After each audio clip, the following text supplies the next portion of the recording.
하천 교량공사 비리 의혹과 관련해 전현직 공무원들이 7억 원대의 뇌물을 챙긴 것으로 드러났습니다. 건설업자의 브로커 역할을 하면서 뇌물을 받은 후배들을 협박해 돈을 뜯어내기도 했습니다. 행정체제 개편 최종안 선정을 앞두고 열린 공청회에서 도민들의 의견이 팽팽하게 엇갈렸습니다. 마라도 하수 처리장이 고장나 대량의 하수가 바다로 유출된 가운데 사고 대응책과 관리가 허술했던 것으로 취재 결과 확인됐습니다. 자동차 정비 수가를 둘러싼 삼성화재와 정비업계의 갈등이 장기화되고 있는 가운데 운전자들의 피해가 속출하고 있습니다. 여러분 안녕하십니까? 뉴스데스크 제주입니다. 하천 교량공사를 둘러싼 공무원과 건설업계의 유착관계, 이른바 관피아 의혹이 실체를 드러내고 있습니다. 전현직 공무원들이 브로커 역할까지 하면서 7억 원대의 뇌물을 주고받았다는 검찰의 수사 결과가 나왔습니다. 보도에 홍수연 기자입니다. 상판이 물결이 일듯 불룩 솟은 교량. 평평해야 할 인도에는 비만 오면 물이 흥건하게 고입니다. 본 교량은 소숨치가 설계할 때 좀 과다하게 좀 계산이 돼서 외형적으로 지금 위로 많이 올라와 있는 상태입니다. 특수공법이라며 55억 원이 투입됐지만 결국 부실공사로 드러난 교량공사에는 전현직 공무원들의 비리가 깔려 있었습니다. 지난 2011년 이후 제주시청 건설부서에 근무했던 공무원 5명은 건설업체 운영자인 강 모 씨로부터 현금과 차량을 받거나 주택을 싸게 분양받았습니다. 전직 공무원 2명도 퇴임 후 해당 업체 대표를 맡아 청탁을 알선하거나 뇌물수수 사실을 폭로하겠다며 후배들을 협박해 돈을 뜯어냈습니다. 이들이 해당 업체의 공법과 자재가 선정될 수 있게 도와주는 등의 대가로 챙긴 뇌물은 7억 1천여만 원어치. 검찰은 전현직 공무원 7명을 뇌물수수와 직권남용 혐의로, 건설업체 운영자 강 모 씨를 뇌물 공여와 사문서 위조 혐의로 구속 기소했습니다. 말단 하위직부터 고위 공무원에 이르기까지 업무 계통 선상에 있는 일련의 공무원들이 전부 금품 로비에 연루됨으로써 공무 수행에 대한 감시나 통제 시스템이 제대로 작동할 수 없는. 검찰은 연루자들이 부정 취득한 수익을 모두 환수하도록 하고 다른 관급 공사에 대해서도 수사를 확대할 방침입니다. MBC 뉴스 홍수현입니다.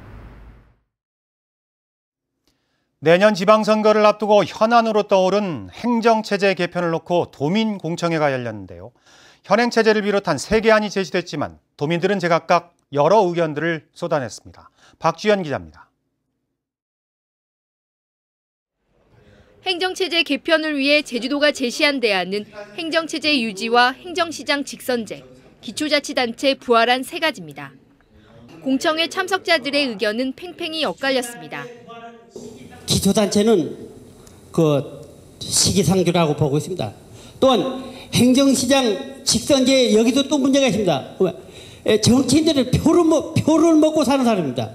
진짜 구자, 우도면 이런 도서까지 아주 시장님이 진짜 무슨 일 있으면 빨리빨리 갈 수 있게끔 2개 양계 행정실을 법인격이 있는 시장 직선제와 아울러 기초의회까지 구성할 수 있는 법인격이 있는 기초단체를 부활을 해야 되지.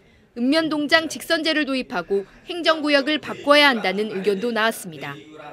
읍면동장 직선제를 통해 가지고 읍면동 주민자치 실질화 시대를 우리 제주도가 롤모델로 만들어가야 되지 않겠나 싶어집니다.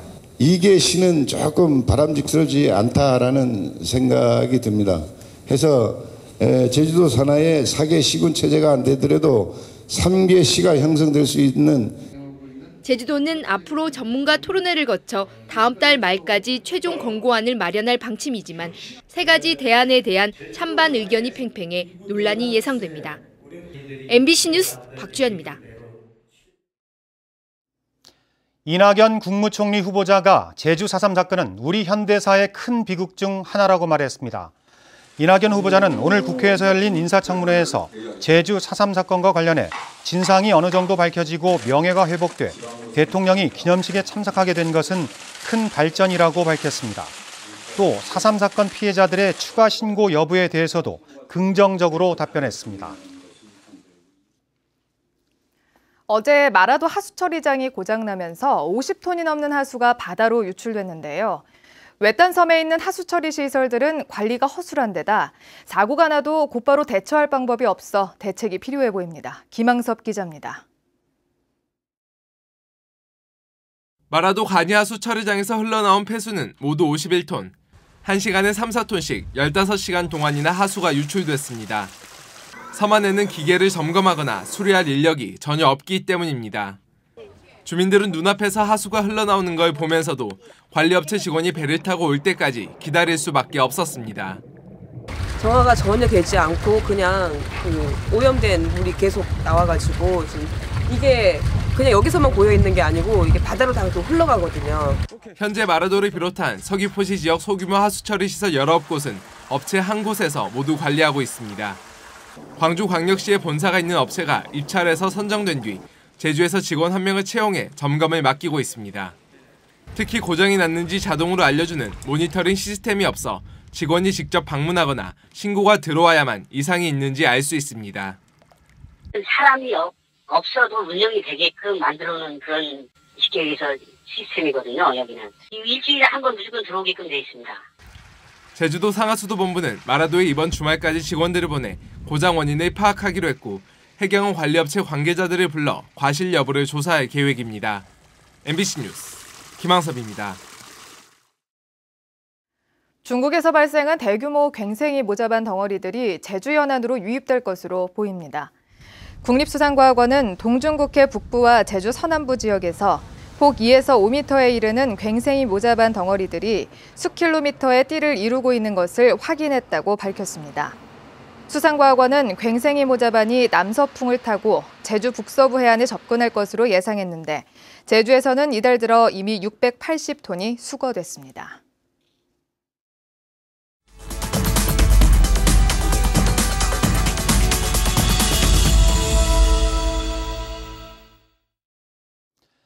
자동차 수리 비용을 둘러싼 정비업계와 삼성화재의 갈등이 6개월 넘게 이어지고 있는데요. 급기야 도내 정비업체들이 대거 삼성화재와 계약을 해지하면서 운전자들의 불만과 피해가 쌓이고 있습니다. 이소연 기자가 취재했습니다. 교차로를 통과하던 택시가 갑자기 멈춰섰습니다. 나란히 달리던 차량이 갑자기 차로를 바꿔 택시를 들이받은 겁니다. 피해자인 택시기사는 보험회사의 사고를 접수한 뒤 자동차 정비업체에 수리를 맡겼습니다. 그런데 가해 차량 보험사인 삼성화재가 지급한 보험금은 공업사에 지불한 수리 비용보다 10만 원이나 적었습니다. 차액은 고스란히 피해자인 택시기사가 부담했습니다. 저가 현찰로 가서 계산해주고 삼성에 가니까 그 돈에서 또 까고 주는 게 자기네 삼성 기준이라고 하면서 그럼 억울하면은 법으로 하라고. 이 같은 문제가 발생한 건 정비 수가 인상폭을 둘러싼 삼성화재와 정비업체의 갈등 때문. 임금 인상률을 반영하라는 정비업계의 인상 요구가 지나치다며 삼성화재가 거부하고 있기 때문입니다. 7년 전의 요금을 그대로 적용을 해서 정비 공장에서는 받으라. 이거를 어느 한 공업사를 인상하다 보면 전체적으로 다 확산이 되고 그렇게 되면 자동차 보험의 인상 요인이 되기 때문에 도내 자동차 정비업체 59곳이 삼성화재와 계약을 모두 해지하면서 운전자들은 정비업체에 먼저 수리 비용을 지불한 뒤 삼성화재의 보험금을 청구하는 불편을 겪고 있습니다. 삼성화재와 정비업체 간의 갈등이 장기화되면서 애꿎은 운전자만 피해를 보고 있습니다. MBC 뉴스 이소연입니다. 도로변에 심어진 단팔수가 말라 죽은 원인은 파이토플라스마균에 의한 위황병 때문인 것으로 밝혀졌습니다. 제주도는 고사 현상을 보이는 단팔수의 유전자를 분석한 결과 식물의 양분과 수분 통로를 막는 세균인 파이토플라스마가 검출됐습니다. 제주에서는 지난 2013년부터 단팔수 200여 그루가 말라 죽었는데 제주도는 고사 원인에 맞게 방제 작업을 벌일 계획입니다. 세월호 참사 당시 실종된 제주도민 이영숙 씨로 추정되는 유해가 발견됐습니다. 세월호 현장수습본부는 지난 22일 세월호 선내에서 발견된 유해에서 이영숙 씨의 신분증이 발견돼 유전자 분석 작업을 진행하고 있다고 밝혔습니다. 제주도 내 한 호텔에서 근무하던 이 씨는 사고 당시 제주도로 이사하려던 아들의 짐을 싣고 배에 탔다 사고를 당한 것으로 알려졌습니다. 제주 출신 휠체어 육상 선수인 홍성만이 국내 최초로 국제장애인올림픽위원회 선수위원으로 선출됐습니다. 홍성만은 최근 스페인 바르셀로나에서 열린 장애인올림픽위원회에서 임기 2년의 선수위원으로 만장일치로 선출됐습니다. 제주도청 직장운동경기부 소속인 홍성만은 지난 2004년과 2008년 장애인올림픽에서 세계 기록을 세우며 금메달 3개를 따냈습니다. 서귀포경찰서는 어선 수리비를 주지 않는다며 선주에게 염산을 뿌린 혐의로 62살 이모 씨를 긴급 체포했습니다. 이 씨는 어젯밤 9시쯤 서귀포시 성산음의 한 숙박업소에서 51살 정모 씨에게 염산이 담긴 비닐봉지를 휘둘러 얼굴 등에 3도 화상을 입힌 혐의를 받고 있습니다. 이 씨는 정 씨에게 어선을 빌려 쓰다 고장나자 수리비 6천만 원을 요구했고 거절당하자 범행을 저지른 것으로 알려졌습니다. 뉴스데스크 제주를 마칩니다. 함께해 주신 여러분 고맙습니다.